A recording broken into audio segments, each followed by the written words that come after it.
단도직입적으로 소설을 읽는 당신이라면 소설책 한 권이 어떤 과정을 거쳐 당신의 손에 쥐어져 읽히는지 한 번은 생각해 봤을 것이다. 물론 이런 과정이 소설책에만 적용되는 것은 아니지만 소설책으로 좁혀 생각해보자. 제임스 미치너가 84세 때 쓴 소설이라는 소설을 통해 그 과정을 살펴볼 수 있다. 출판계에 진출하고 싶거나 예정된 경우라면 필독서라고 알려져 있기도 하니까 읽어볼 만한 작품이다. 이 책은 작가, 편집자, 비평가, 독자를 내세워 각자의 입장에서 바라보는 4편으로 이루어져 있다. 이들은 모두 알게 모르게 얽혀 있어서 각 화자의 이야기를 읽을 때 나머지 사람들이 어떻게 등장하는지 유의해서 읽어봐야 할 것이다. 소설책 한 권이 어떤 식으로 쓰여지고 수정되고 출판되는지 몰랐던 독자들이 읽는다면 다소 놀랄 수도 있다. 그러나 그게 현실이다. 작가의 원고가 온전히 수정 없이 출간되는 경우는 거의 없다고 봐도 무방한 것이다. 작품 이야기를 하기 전에 작가에 대한 간략한 프로필을 살펴본다. 제임스 미치너는 1907년 뉴욕에서 출생했다. 맥밀런 출판사에서 사회학 분야 편집자로 일했다. 태평양 전쟁 당시 해군 소령으로 복무 후 40이 다 된 나이에 소설을 쓰기 시작했다. 첫 작품부터 크게 주목받으며 세계적인 베스트셀러 작가로 등극했다. 1946년의 데뷔작 남태평양 이야기는 그에게 퓰리처상을 안겨주기도 했다. 하와이, 스페이스, 카리브해 등의 대표작이 있고 1997년 텍사스주 자택에서 90세의 일기로 사망했다. 내 나름대로 이 작품에 대해 이야기해보자면 이렇다. 소설책이라는 것이 탄생하자면 우선 누군가가 뭔가를 써야 할 것이다. 그 다음은 그걸 읽어주는 누군가가 있어야 한다. 이 두 사람만 있으면 될 것 같지만 우리가 아는 대부분의 소설책에는 편집자와 비평가라는 요소가 개입되어 있는 게 사실이다. 대한민국의 출판계에는 편집자의 역할이 외국에 비해 다분히 제한적이고 수동적이다.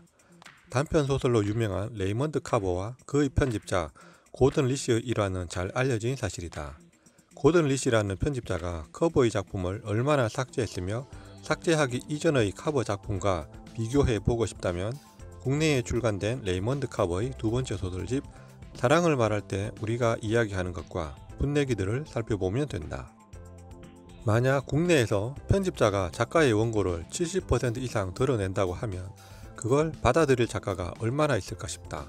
물론 모든 분야의 출판 상황이 해당되는 것은 아니다. 국내에도 출판사나 편집부의 요구에 의해 작품의 결말이 수정된다거나 일부 표현이 바뀌는 경우는 있다고 들었다. 위와 같은 경우를 보자면 편집자가 차지하는 비중은 예상외로 크다고 할 수 있다. 그렇다면 비평가는 무슨 역할을 할까?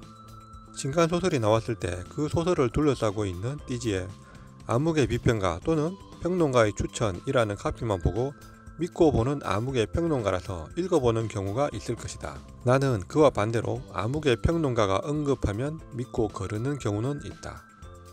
이 소설에 등장하는 비평가가 한 말을 옮겨와 봤다. 어쨌건 그들의 반대되는 상당한 대중적 인기는 얻었지만 미학적인 관점에서는 거의 형편없는 작품을 내놓은 네 작가를 언급할 차례입니다. 다시 연대순으로 말해보면 싱클레어 루이스, 펄벅, 어니스트 해밍웨이, 존 스타인백입니다.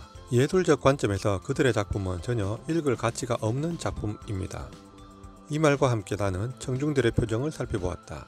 마치 아기에 가득 찬 얼굴들이 나를 쳐다보는 것 같았다.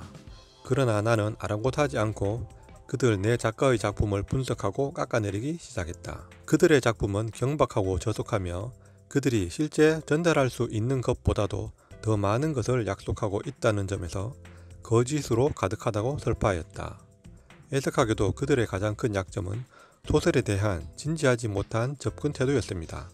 그들은 커다란 도전 앞에서는 몸을 움츠렸습니다. 또 너무 쉽사리 만족한 사람들입니다.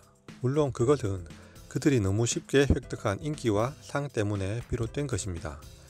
진정한 학생과 독자라면 그들은 진정으로 대접할 필요가 없는 것입니다. 왜냐하면 그들은 아무것도 가르쳐 주는 것이 없기 때문입니다. 물론 이 말을 진지하게 읽을 필요는 없다. 어디까지나 소설의 일부일 뿐이다. 다만 비평가들이라는 작자들의 평가와 일반 독자들 평가의 간극에 대해 생각해 볼 수는 있다. 오늘날의 상황을 보자면 갈수록 비평가들의 설 자리는 좁아지고 있다고 본다. 굳이 비평가들의 평판에 기대어 소설책을 선택하는 독자는 없을 것이라고 생각한다. 흔히 말하는 문단 안에서 그들만의 리그를 위해 존재할지도 모르겠다. 예로 든 비평가의 말에서 대중적 인기와 미학적 관점이라는 게 언급되는데 그 두 가지 모두를 성취하면 더할 나위가 없겠지만 대체적으로 어느 한쪽으로 치우쳐지기 마련이거나 두 가지 모두의 근처에도 가지 못하는 경우가 많다. 당신의 취향, 그러니까 독자의 선택이 무엇이냐를 두고 왈가왈부하는 건 비평가들이나 또는 개개의 독자가 리뷰에서 뭐라고 하면 그만인 것이다. 옆에서 뭐라고 떠들어도 내가 내 돈 내고 뭐든 사보겠다는데 무슨 할 말이 있겠나. 대충 후려쳐본 리뷰인데 한 권의 소설책을 두고 바라보는 네 가지 입장을 두루두루 살펴볼 수 있는 흔치 않은 소설임에는 분명하다. 그리고 반영에 대한 잡담을 좀 해보자면 영상에서 보여지는 페이퍼북 반영은 절판된 열린책들의 미스터노 세계문학 시리즈다. 이 시리즈가 나왔을 때 나는 내심 열렬한 환영의 마음이었다. 무릇 소설책 같은 책의 반영은 이런 만듦새가 가장 적절하지 않냐는 게 나의 주장이다. 현실은 정반대로 양장 반영의 화려한 북 디자인이 주류다. 독자들의 선택이 그 원인일 수도 있으니까 출판사만 나무랄 문제는 아니긴 하지만 그럼에도 아쉬운 마음은 어쩔 수가 없다.